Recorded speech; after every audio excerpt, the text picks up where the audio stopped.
There is so much hype with this fragrance that I'm actually kind of sick of it. There's only so much that I feel like you can get from a fragrance before it just becomes addiction. I will go through them, and if I feel like I'm not using it, or if it's not sustainable, getting rid of it or something like that, and then getting a new one. So you'll see the price just go up and up and up.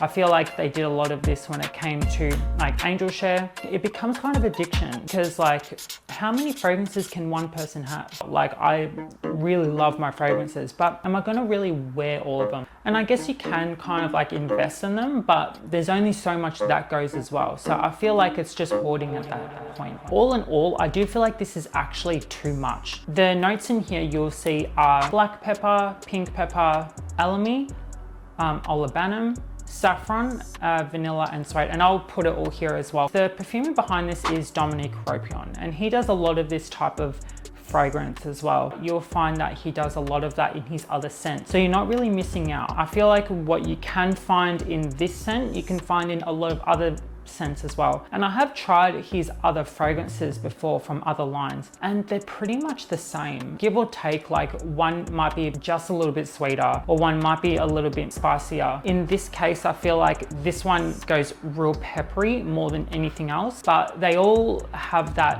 all those notes in them. Apart from that peppery note, I also get a lot of those resins as well. And the way I was trying to think about this is that because it's peppery, I don't want to just say it's vanilla because I think that's just really easy. I think that it's also kind of salty. And if you think of resins, they do have this kind of saltiness about it too. So it's kind of sweet, it's kind of salty, and it's very like ground pepper kind of thickness with the like that leather suede note as well, which I think that suede goes a little bit more powdery and a bit softer. So that's why I actually feel like this is much more leather than it is a bit suede.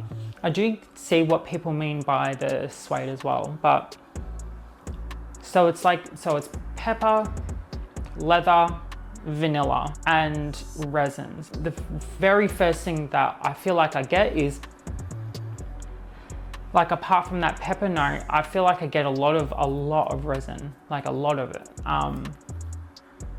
It's a real deep, sharp scent with just enough sweetness where you're not like trying to get a glass of water. Like, I feel like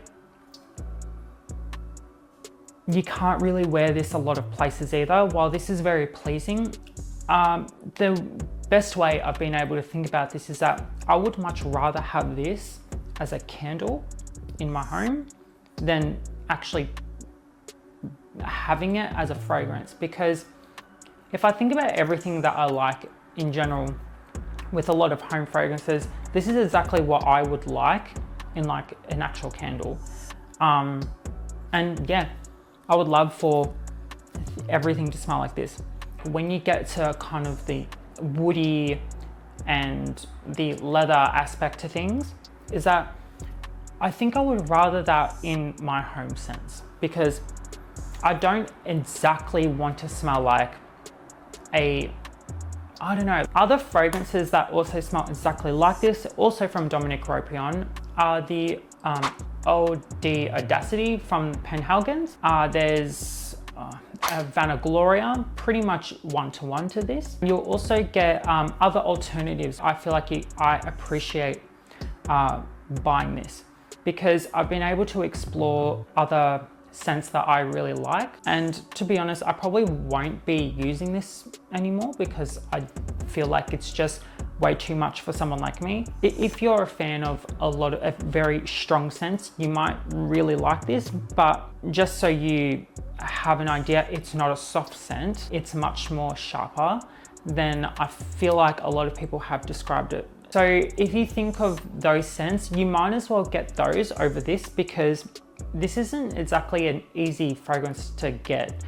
And if it is easier to get, it's not exactly cheap either. It's very expensive if you were to find it. So it's kind of like, because of the exclusivity around it, it kind of makes it a bit silly to try and buy this, in my personal opinion. I don't feel like it's a very sustainable way of buying something, trying to find something that is even more exclusive than the others, even though it smells exactly the same. You might as well go for the easier, more accessible ones that are a few hundred less, probably are the same, because I know that there's different qualities out there, but I feel like it's fair to say that Penhaligon's Eau De Audacity and Vanagloria, they're pretty much up there with quality as well. And price per mil, you're probably saving a lot more for the same thing as well. The vanilla in here is also a little bit more like a real vanilla, so it really is like raw materials in here. It doesn't smell synthetic at all. It does give you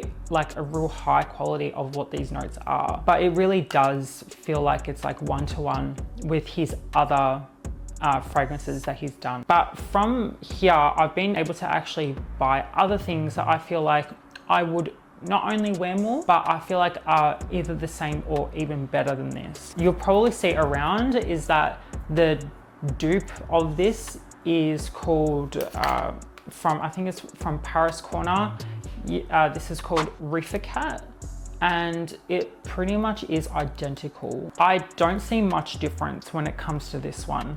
And being that, because I have both, I've played around with both of them, and for some reason I actually find that there's something just a bit sweeter in the Rifaqaat. I think the leather note is a little bit more subtle in this one. The resins are just as high. The peppery note is actually also a bit softer. The vanilla in here is a little bit more easier. I feel like the saffron is much better in here. I don't know why. I can actually smell the saffron in here. Not that this has got the same quality.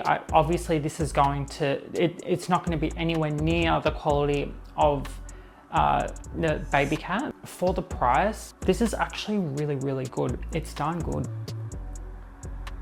For some reason, I actually would rather wear this over the other one. I feel like with the dry down of BABYCAT, and after those few hours of wearing it, it actually starts to smell more like Rifaqaat. And that's what I do like about BABYCAT, is that after the dry down and after a few hours of wear, it gets really soft and it gets a lot sweeter, which it actually then starts smelling more like this. So if you wanted to get a cheaper alternative, I do recommend getting Paris Corner Rifaqaat. It's pretty much the same thing. In some cases, a little better, depending on the type of person you are. Because I've found that I do like really resinous scents, I wanted to find something that doesn't have that very sharp spicy note. When I was looking around, I found that resins are in pretty much everything that are to do with warm notes. The only scent that I found that had that kind of quality that I really loved about BABYCAT, but went in an even better way, was the Matiere Premiere Encense Suave. And I gotta say, this is probably one of my best finds that I've ever had. It's very different to the other fragrances I've had in the past, and it's probably the most resinous that I've had. It's very deep. It goes deep without being too sharp. And I'll put the notes here as well, but there's actually incense, I think, and also coffee. But then it has all the resins, and I think there's saffron and there's vanilla, I believe, in here as well. I also don't think that this is wearable every day. Probably one of the better options that I've had when it comes to this type of family of scents, like the very resiny, vanilla, ambery. Very, very nice, this one. So if you're looking for something like that, but a little bit nicer, in my opinion, try out Encense Suave from Matiere Premiere. It's really, really nice. It has that kind of like salty, like that kind of like saltiness about it that the resins have, but it also has like a, I don't know, there's something about it that I feel like is far different from the rest that I've ever tried. And that's just coming from, yeah, damn, it's really good. But they also do an, I think it's an extrait version of this now. I think that one's also good, but for the price is a little bit steep and you pretty much getting the same thing. I feel like they did the best with the OG, which I don't know. I was going to get they also have like a hand wash that I was really debating on getting. If they ever did candles though. Like I've also had Radical Rose. That one's also really good. And Bois de Ben, I think it's called. I also really like that, but the others are much more simple. So with BABYCAT, there's also, I feel like they do have a candle version. I feel like if you really wanted BABYCAT, you might as well just get the candle, because this is just coming from someone that really likes this type of stuff, and I've had a lot of the Le Vestiaire line. This type of fragrance profile suits best, I feel like, in a home, because it's not like hotel, but this is exactly like a environment that you want to be in, but different to kind of like what you want to smell like. I mean, there are times where I want to pick it up and just wear it, but considering how strong it is, and it really is that strong of a scent, going back at it from all the other fragrances that I have at work and that I've had, like niche wise, mass appealing, it really is that powerful of a scent. So if you get anything out of this, it really is just really powerful. And like ground spice, not exactly like, it has a lot of quality to it, but I feel like it's not exactly worth it, if I were to put it that way. And I hope I've made that clear, because like I've seen this fragrance go up to like $700, $800. And you do get a little bit more in here, that's true. So you get 125 mil rather than just like your standard 100 mil or 50 mil. But the kind of audience this is attracting as well is that I feel like, even for someone like me, I feel like even I'm a bit too young to wear this sometimes. I don't know. Yeah. I've also got other videos with the YSL Le Vestiaire line, and I feel like you might like those a little bit more.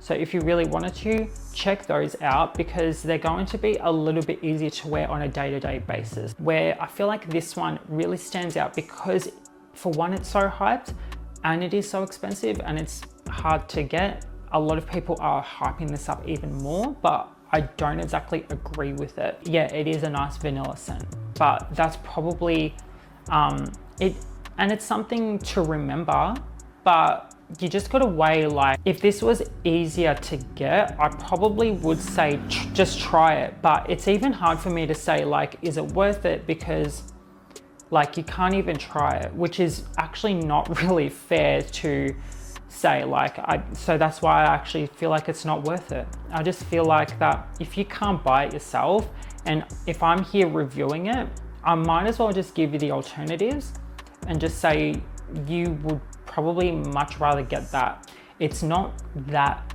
good of a scent. Like, you'll see hyped fragrances like that.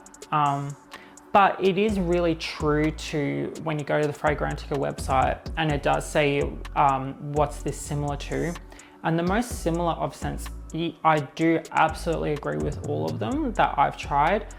They're nearly one-to-one, but I would say the Penhaligon's Audacity probably, to me, being the most, like, probably just the most one-to-one, if that is anything. I feel like this is also playing on how you can make vanilla not exactly vanilla anymore, because it's got it in the base, but like, I think the vanilla just loses itself with all that spice in it, which I don't know, it could be my nose, but it's, I don't know, like, people are also saying it's more of a vanilla scent.